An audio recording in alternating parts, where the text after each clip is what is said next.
Welcome, ladies and gentlemen, to Nietzsche's Niche. I'm Friedrich Nietzsche, and I'm glad to welcome you here to the stage today. Um, as you know, we have subtitles available in German for those who require it. I want everyone to be able to view this show and everyone to be able to hear my ideas. So, in this episode, we're going to be looking at one of my philosophies, the genealogy of morality, which I'm sure some of you will be familiar with.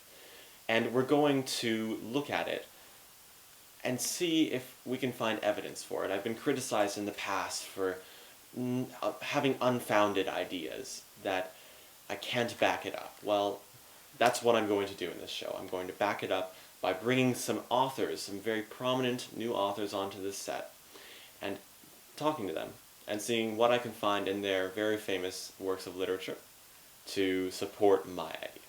I'll be inviting two authors onto the show. They're rising stars in the world of literature, and I'm sure their books will someday have great prominence. So, the basics of this theory that I mentioned, the genealogy of morality.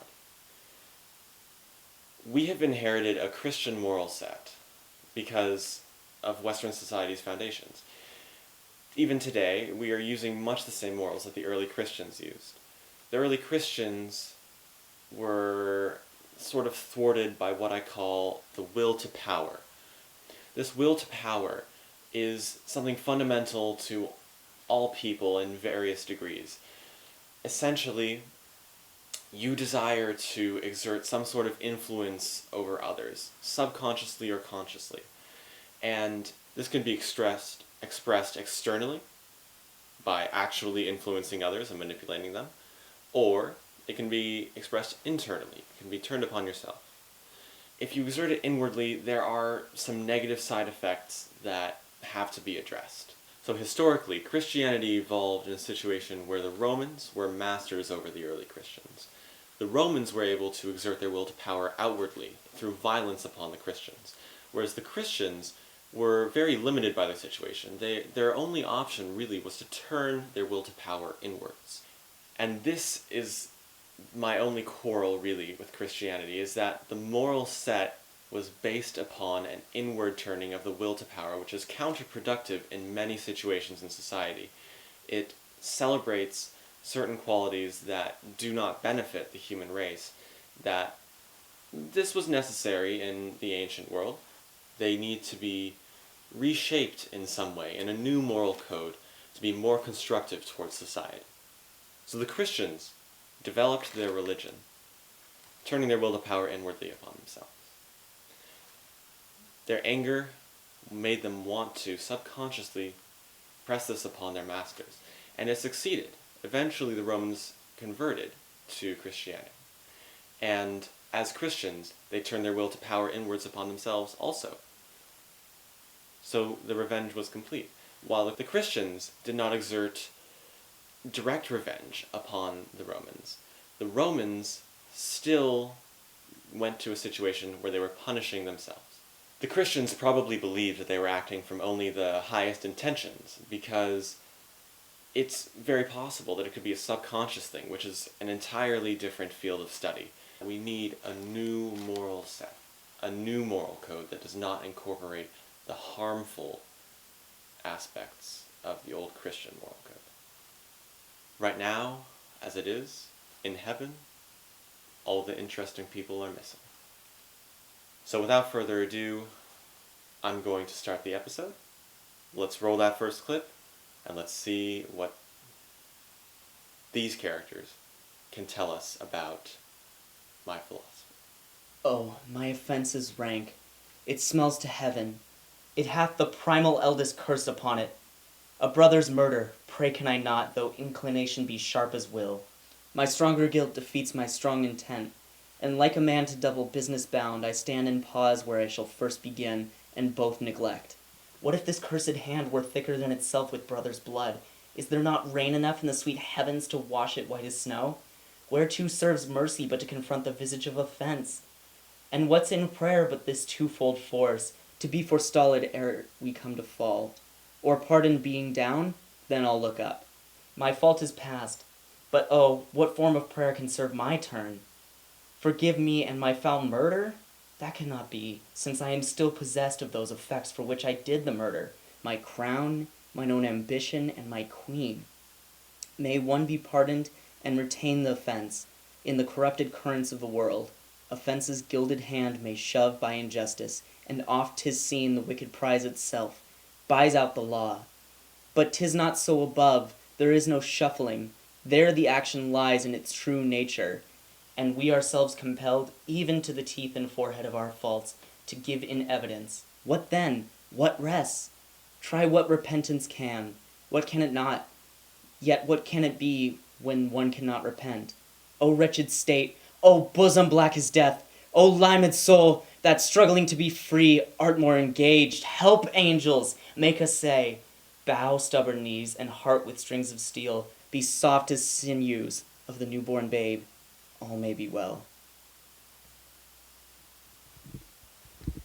You know, not only is Claudius one of my favorite characters in Hamlet, but I think he's one of the best characters in all of literature of all time, really. You know, right now, he's dealing with him trying to seek reconciliation with his own God, but realizing that he can't even muster up the own strength to admit his faults because he's too concentrated on his own ambition, having a nice wife and a kingdom. He thinks he's going to get all of this? Come on, man. The meek shall inherit the earth. Ladies and gentlemen, that was scene from Hamlet, Act 3, Scene 4, by William Shakespeare, an inspirational new playwright. Lots of promise. We've got here on the show tonight, in the studio. Let's give a hand for William Shakespeare. Welcome, sir. We're glad to have you here. Thank you. I hear things are on the up for you. You've got a new theatrical company going? Yes, I do. The name of it is Kingsman. We've actually been hired by the king. It's really been a really good upstart for us. Well, that's fantastic to hear.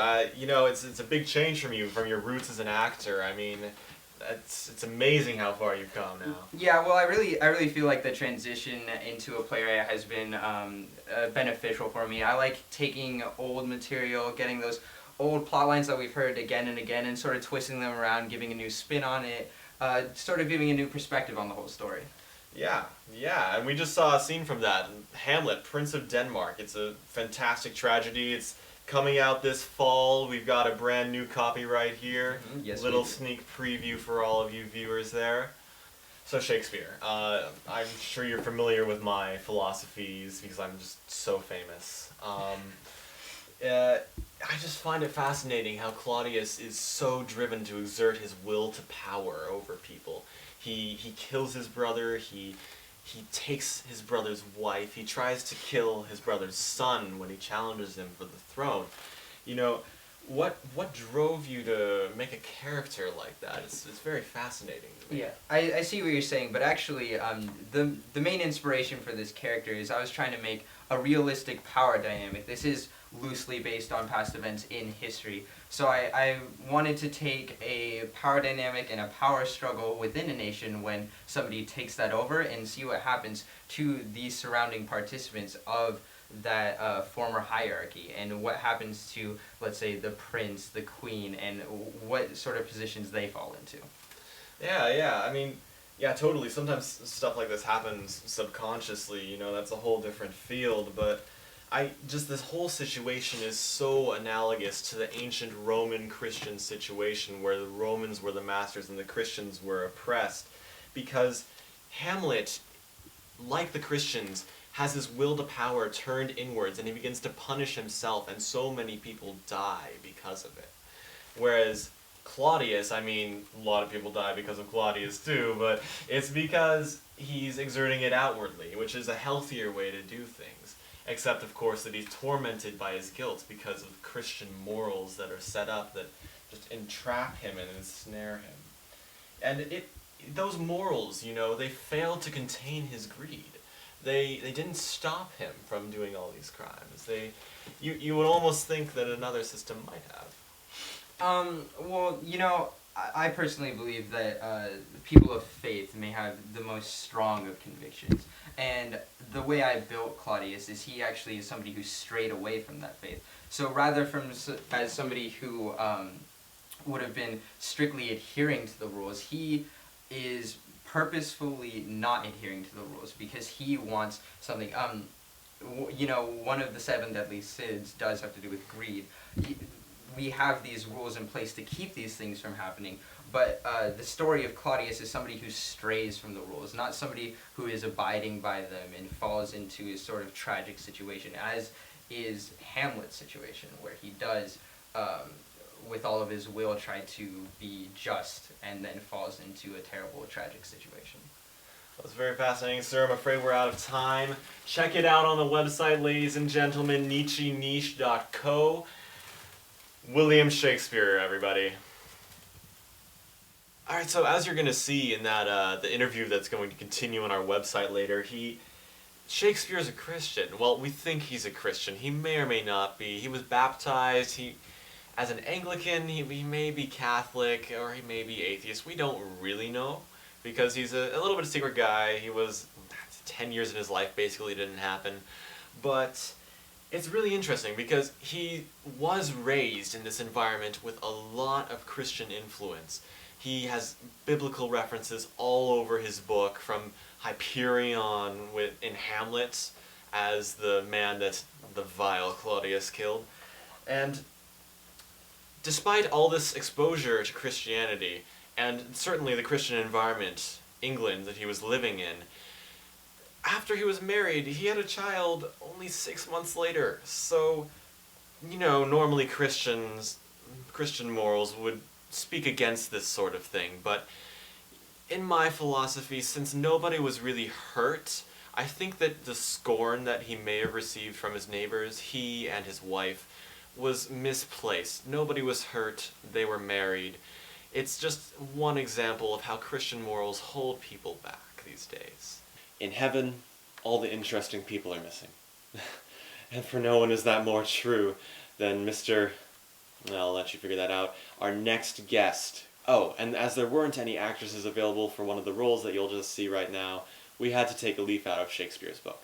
Let's roll that clip. Couldn't we live together, Brett? Couldn't we just live together? I don't think so. I just tromper you with everybody. You couldn't stand it. I stand it now. That would be different. It's my fault, Jake. It's the way I'm made. Couldn't we just go off in the country for a while? It wouldn't be any good. I'll go with you if you like, but I couldn't live quietly in the country. Not with my own love.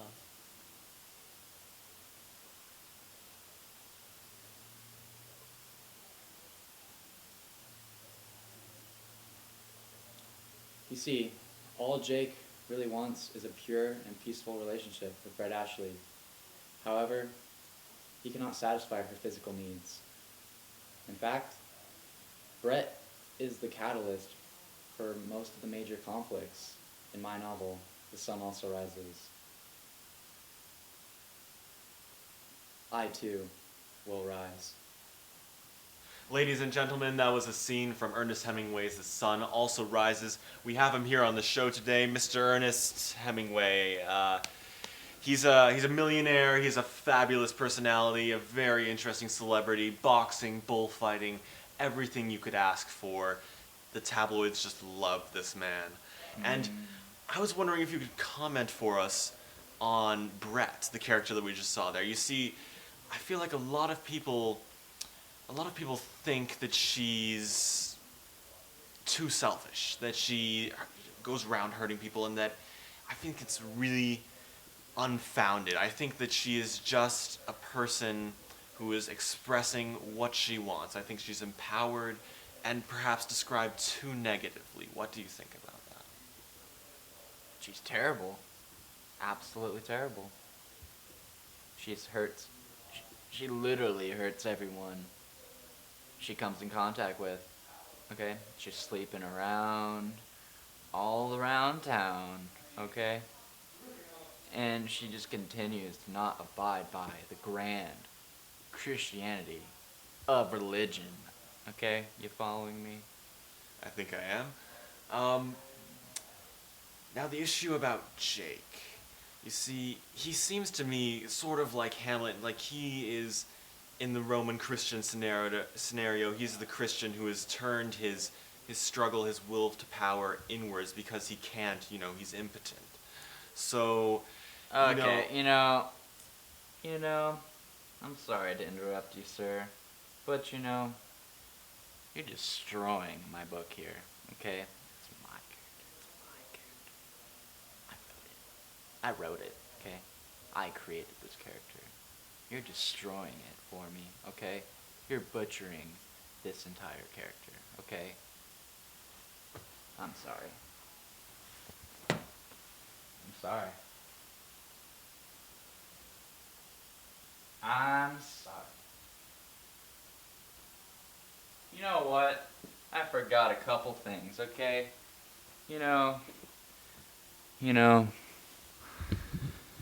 You know what? Jake, he just wants to love purely. I also forgot this.